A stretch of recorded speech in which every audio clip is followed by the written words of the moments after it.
Sanibona emakhaya igama lami Scelo Ngubane. I'm an inspirational speaker. Today we have a guest. Please introduce yourself, sir. My name is Jorge Shabangu, and I'm a professional youth worker. Professional youth worker. Professional youth worker. You've always been good with words as a debater, as a public speaker.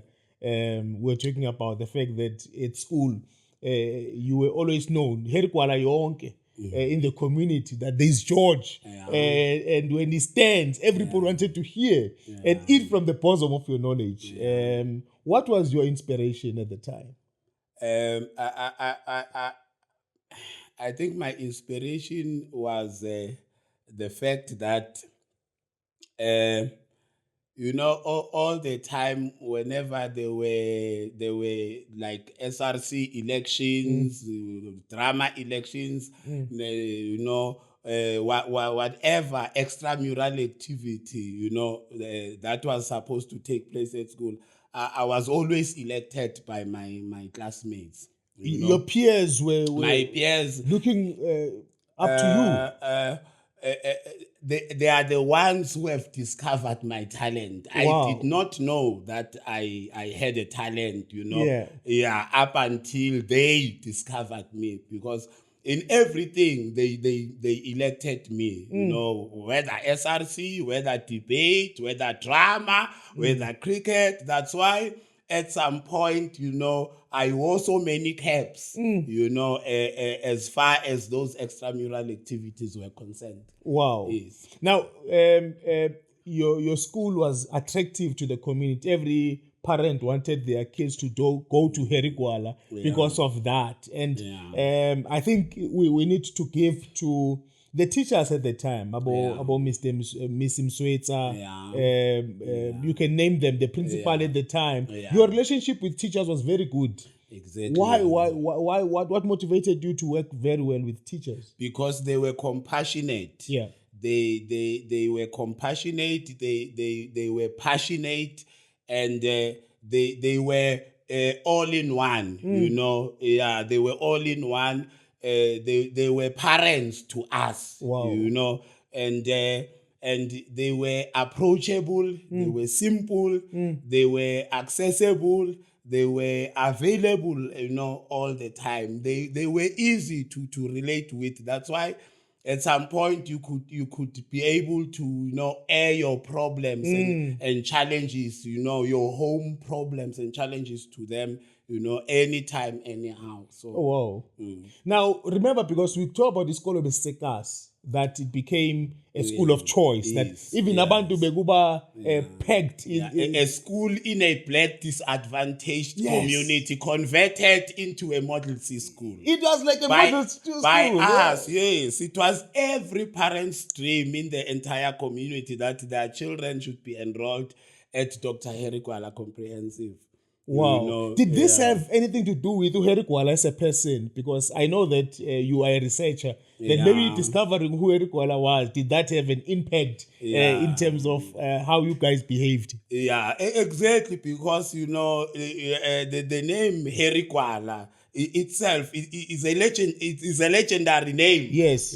So obviously it had high hopes and great expectations from us.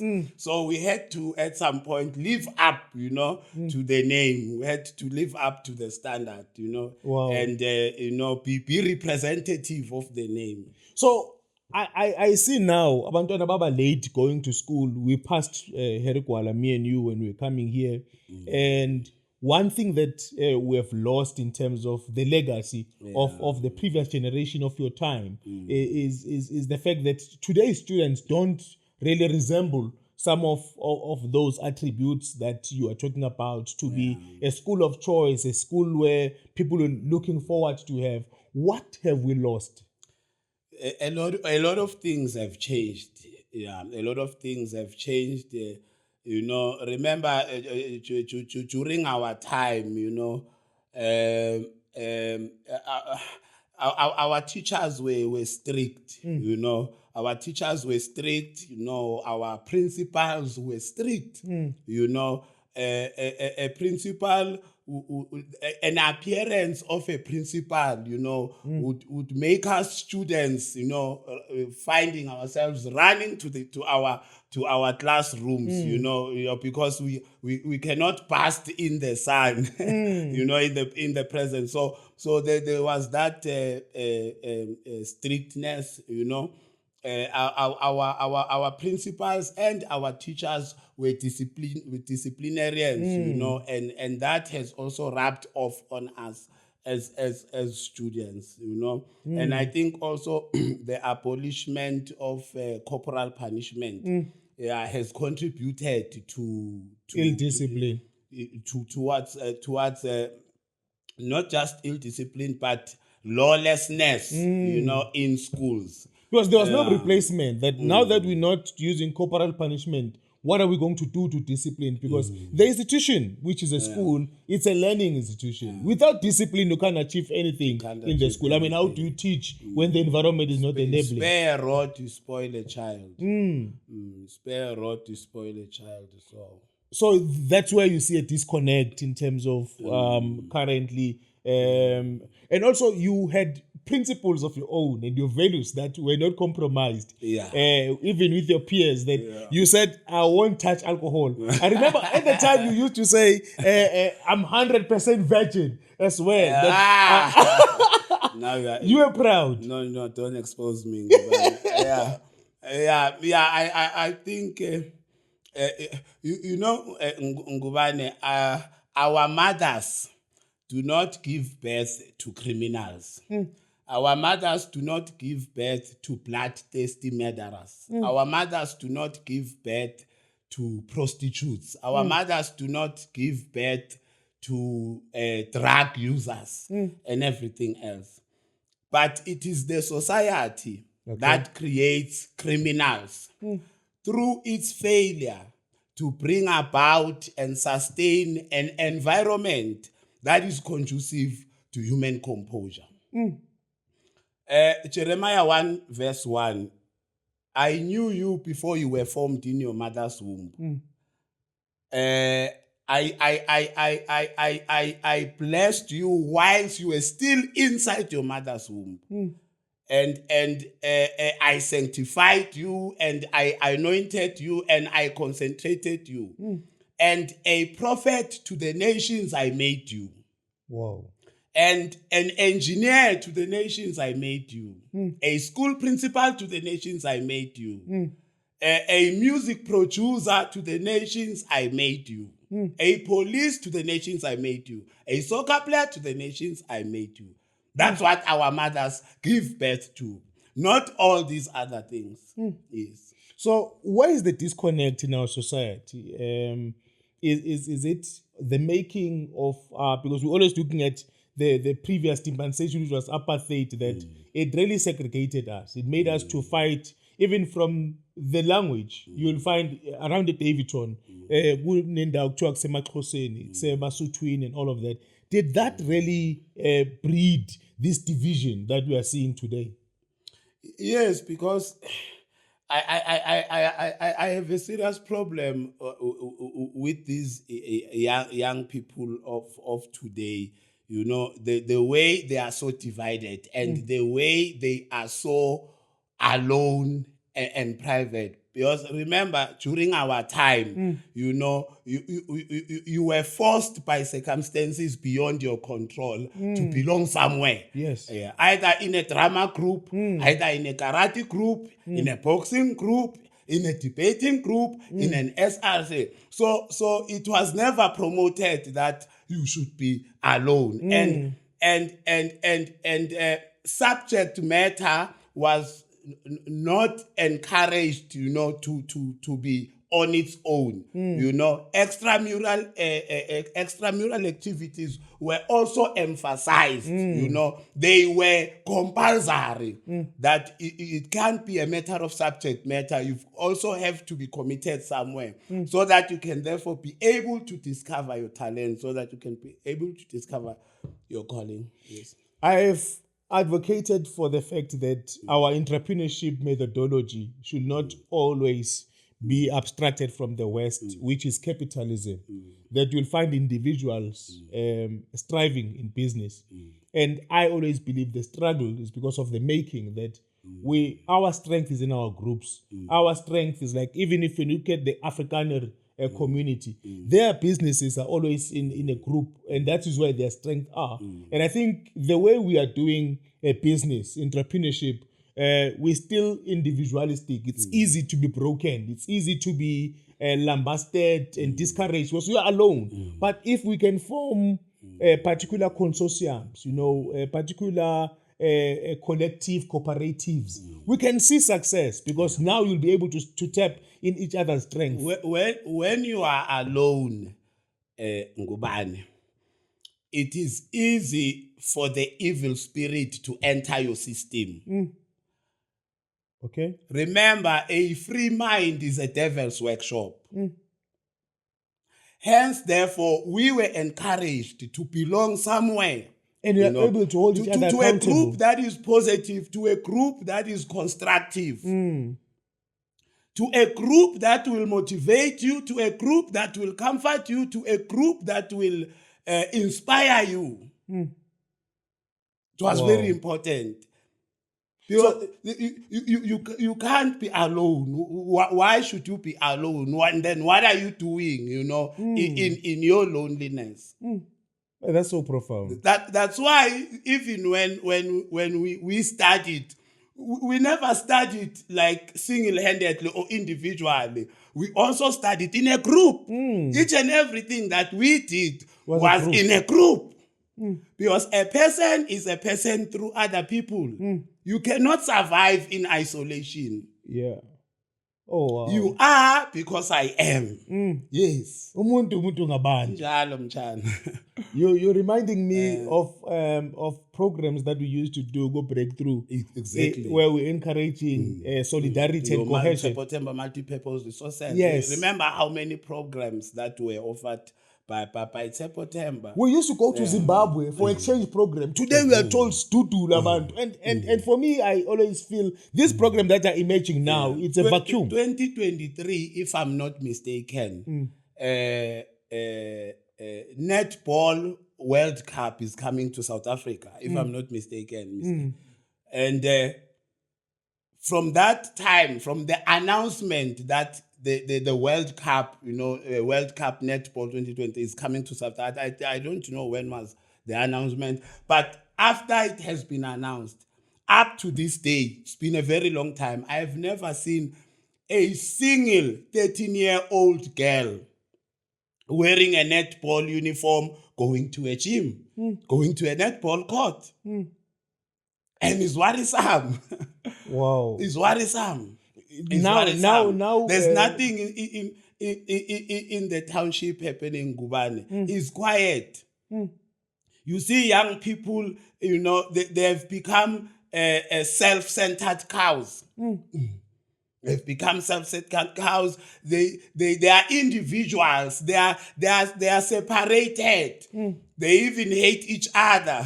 They compete with each other. They even hate each other. Yes, they can't combine. They can't unite. It's always about now you view me, you no longer see me. My viewers, and we don't look at who sees you, because one of the biggest challenges, as you are putting, now Banyana just won the cup.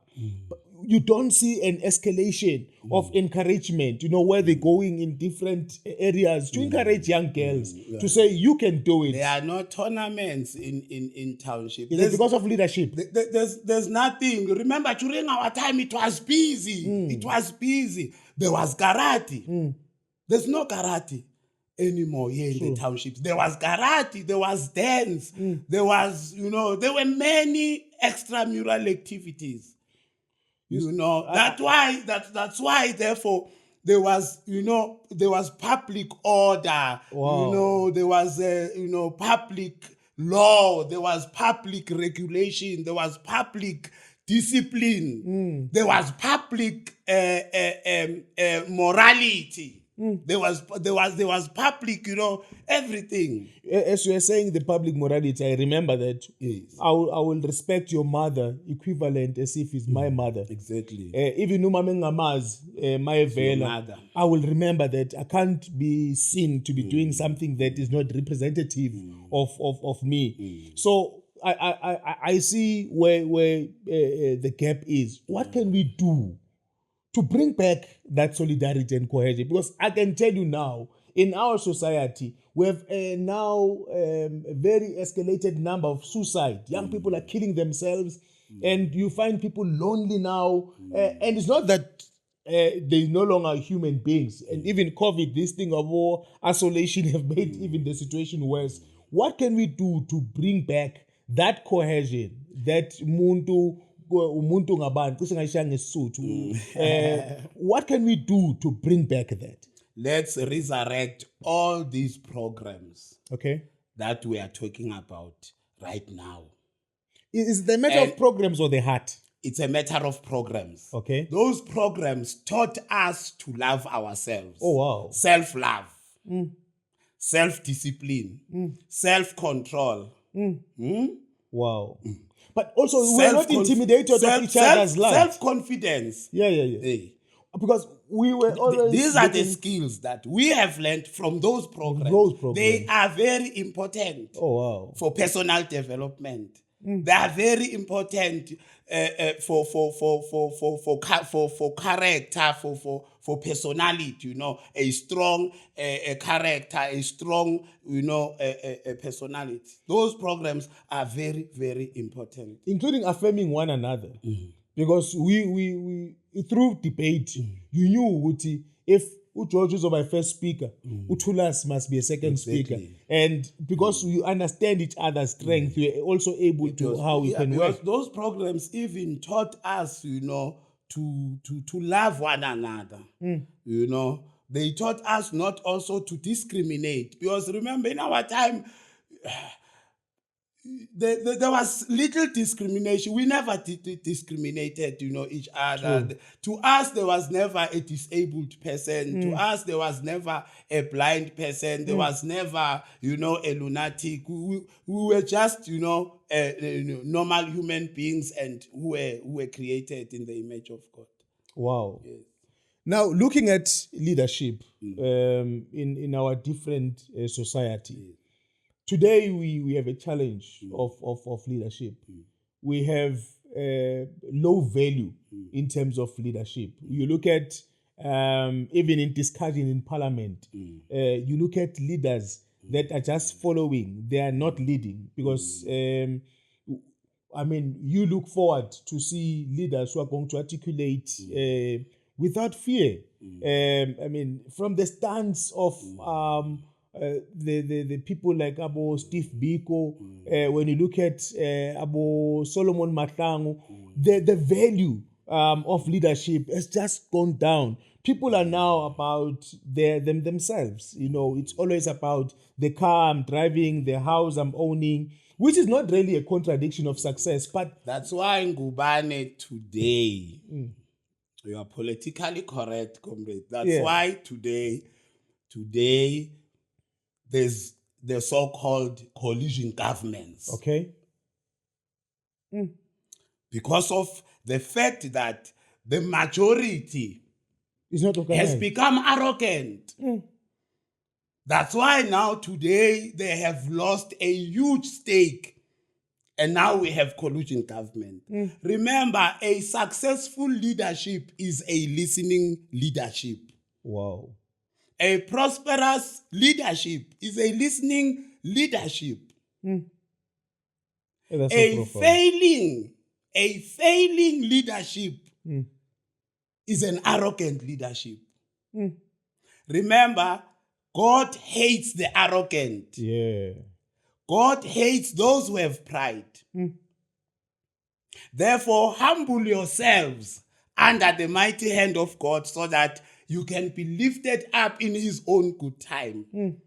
Arrogance is a sign and symptom that your empire will collapse, Ngubane. You are on the brink of collapse. Because They say pride comes before the fall. Because you are arrogant. Be humble. Wow. Be humble. You are a king because of this village, because of these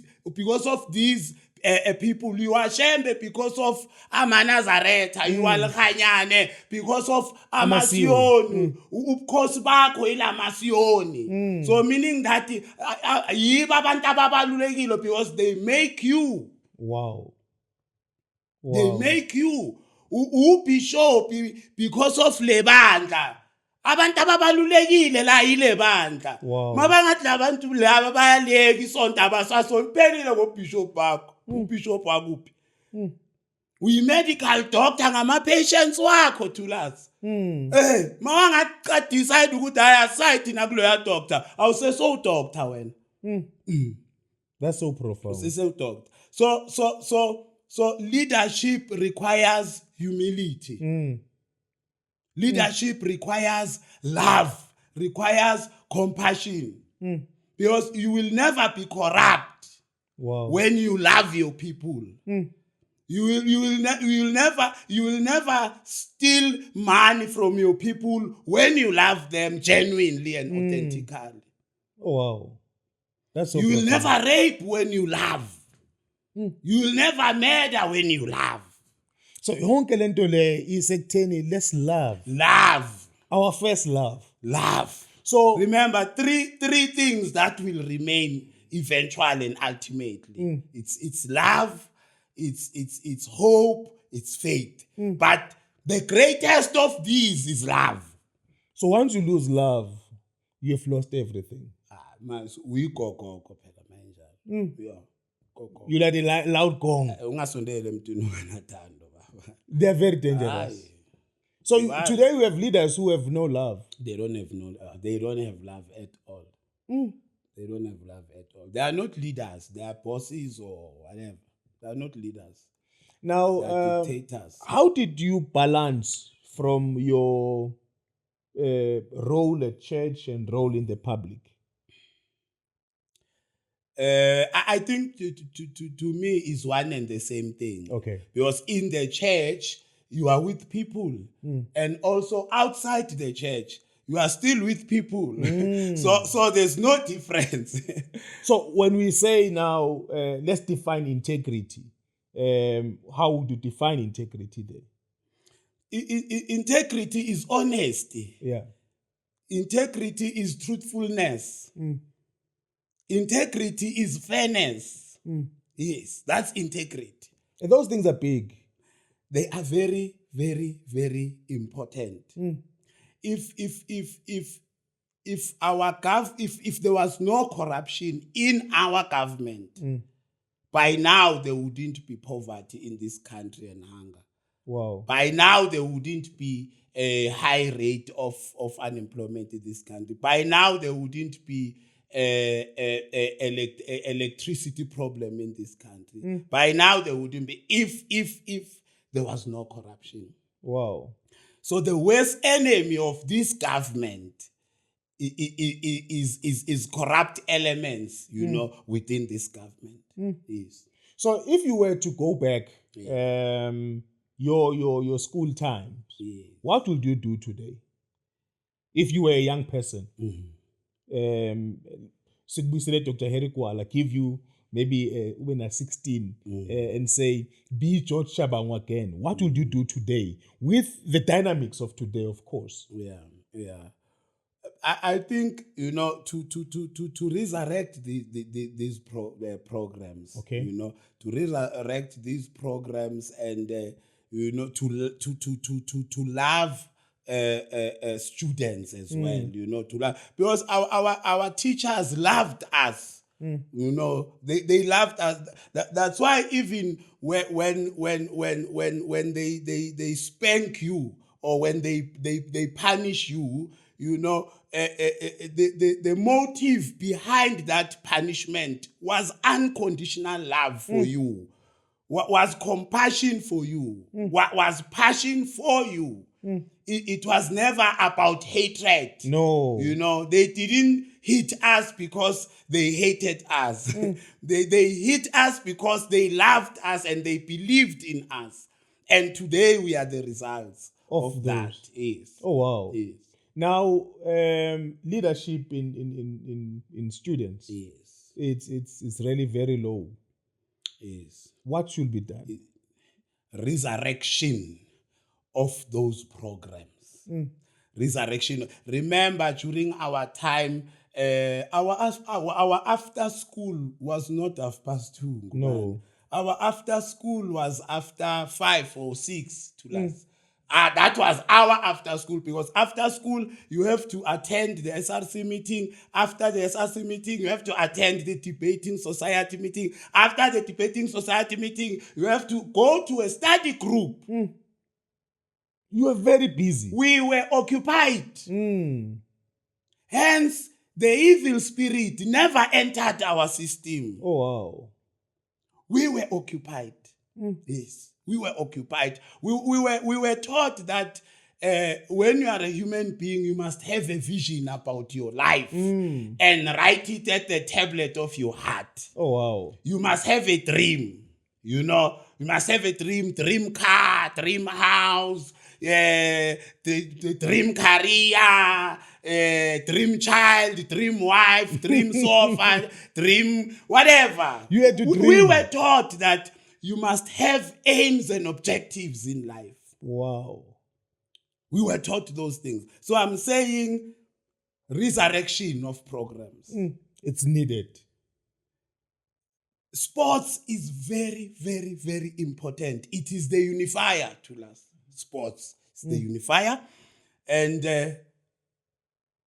let there be soccer, in the township, karate, netball. Let there be everything, Let young people get busy and everything else, And then you will realize that we will never have the culture of gangsters and violence in our community. We will never have drugs in our community. I look at Inyaupe as an example. It's a drug. Yeah. But when you look at it, Exactly. And the results of that is because there are no activities for young people. There are no activities. It's not that Nyaupe is powerful. No. That thing is weak.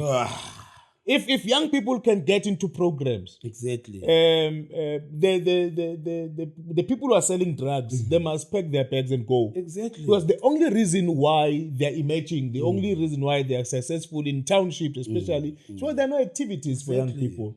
So because those programs really, they need budget. This means that, like we're saying, we must question our mayors. We must question our officials. We must question people we put in leadership position. Where are you investing a lot in our society and community? We cannot have youth clubs that are not funded. We cannot have youth organizations that are not funded. We start programs in communities. Your September Yeah. Multi-Purpose Resource Center Yeah. is now toothless.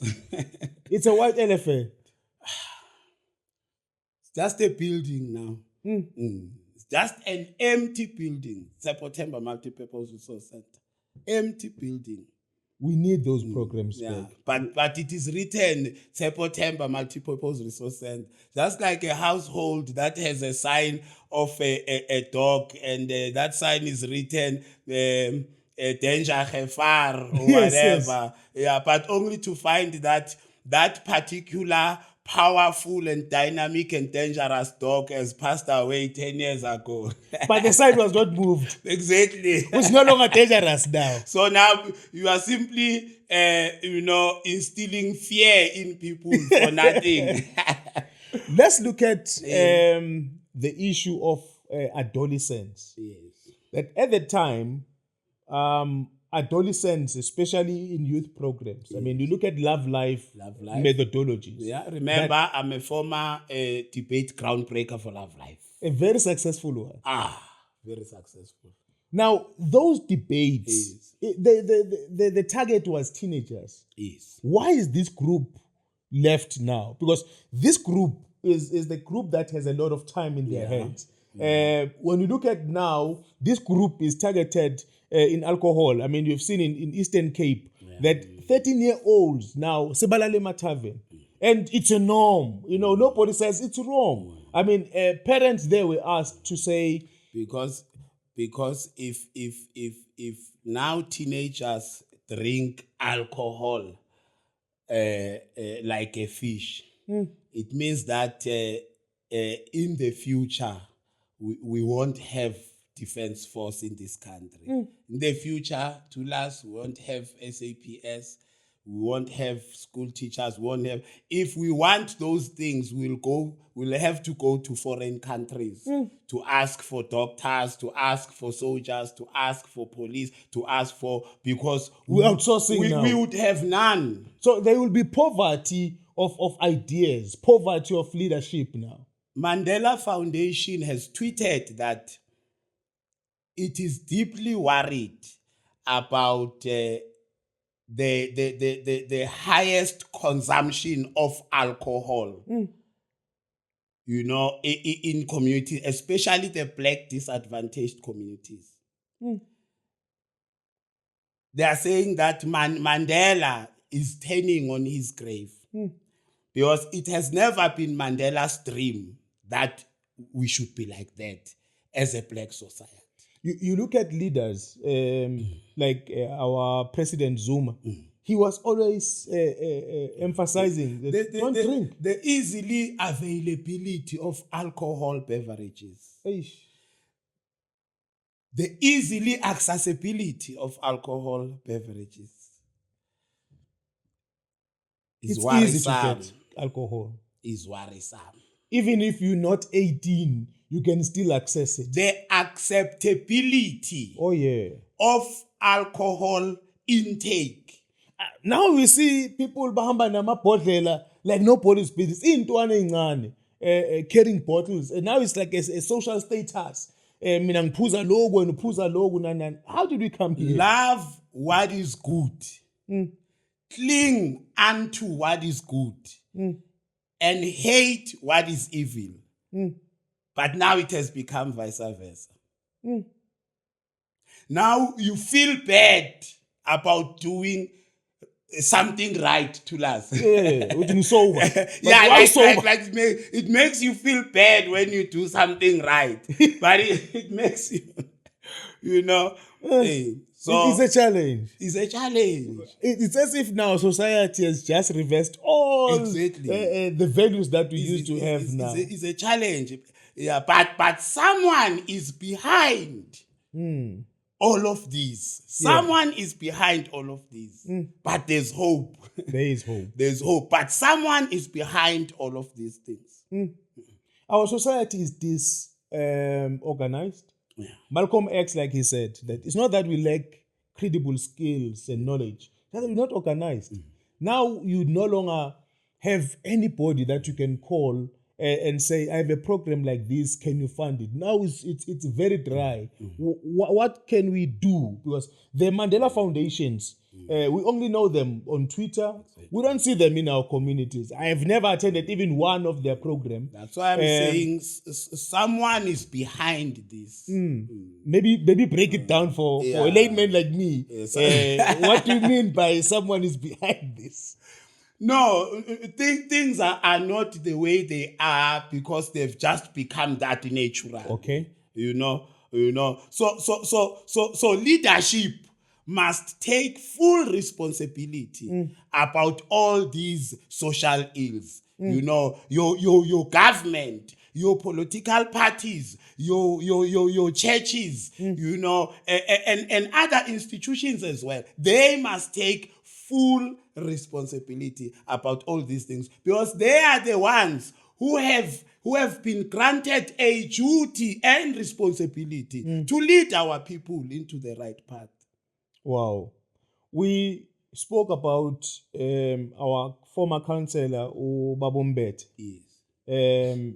He always had meetings quarterly with the community. Why now we have leaders who can't call the community just for a meeting? Because they are fraudsters. They are cornetists. They are crooks. They are greedy. They are corrupt. They are criminals. Yes. Oh, wow. We have a challenge. They are thugs. They are thugs.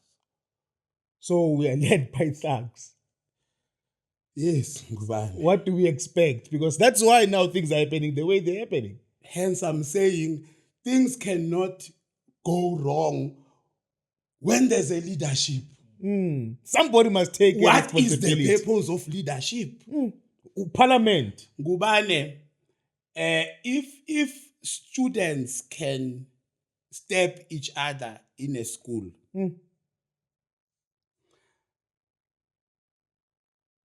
when the media comes or when the Department of Education comes, the department will never go to those students who have fought. The department will go to the school principal. And that's where they are going to get the entire report of what transpired. has transpired. And then they will take it from there. Oh, wow. Because the principal is the leader of the school. So the department cannot engage with the students or engage with the teachers. They have to engage with the leader.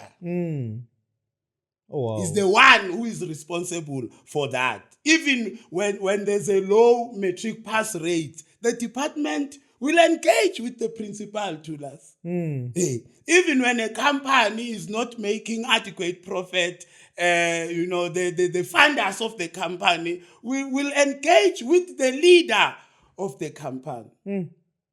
Hence, we will never criticize drug users. Hence, we will never criticize, those young people who are committing crimes and everything. We will never criticize them because we know that it is not their fault. Yes. You remind me of the time we used to affirm that I'm the voice. Yeah. To say even if push comes to shove, you must raise your voice. You must speak, even if you are the only one who can speak at the time. And when everybody else is going to the wrong direction and they are moved like a wind, like a bamboo, you need to be the one that can stand and have one voice that I'll be the voice of reason. And I believe that we need those programs again. We need those values again. That is going to bring us back into our own consciousness. When we read in the papers every day that a certain amount of money has been stolen in a particular department of government, right now there's state capture commission, there's what commission and everything else, and there they are talking about state funds that have been looted. And then what do you expect the nation to do? The nation will steal. People will steal, Ngubane. They will steal. Where did they learn how to steal? They have learned from their government. They have learned from their government. So the government on its own must be in excellent standing. And then people will take it from there. It will fall from the leaders. Exactly. I hope we are inspired, Makaya. Today we have our Katantic man of wisdom, Mr. Jorge Shabangu. Now, we are just, in closure and conclusion of our discussion. What is it that you want us to, maybe your last word in encouragement of the society that we're living in? Because, like you said, the three things that will remain, faith, hope, and love, our people, especially young people, are killing themselves. And it's because they don't see the future that is bright. Some, they look at themselves today, they think the situation will never change. Self-love, Ngubane. Before you can fall deeply in love with a woman, fall deeply in love, first and foremost, with yourself. Oh, wow. To love. Wow. Spend quality time with yourself. Self-love. Fall deeply in love with yourself. Is that here? Take care of yourself. Value yourself. Wow. You come first. You are prominent. You are important. You are royalty. Wow. Then after that, when you are now satisfied and fulfilled, you can then go to a woman and say, I love you. And then when the relationship now comes to an end, when you now decide to to separate, you'll never have any problem, psychologically, socially, mentally, and otherwise, because at the end of at the end of the day, if there's a person that you truly love, is yourself. Is yourself. Because people now are trying to hotspot self-love. They want somebody to love them.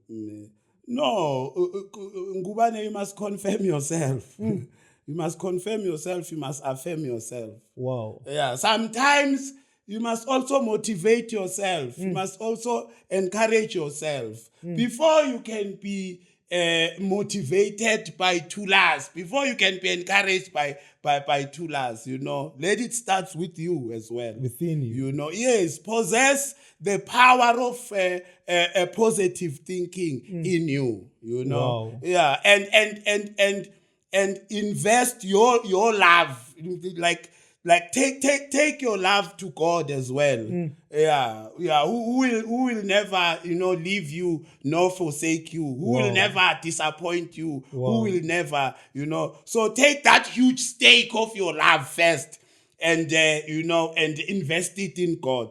Yeah. And then the other ones, then you can give it to your mantwas and your spongiles and everything else, But the huge stake, is with the man upstairs. I believe today we are inspired. I believe today we are encouraged. Thank you so much for watching, and I hope that your life will never be the same. Thank you so much, Mr. Shabangu. We are so honored today to have you. May God bless you. May God be with you. Thank you so much.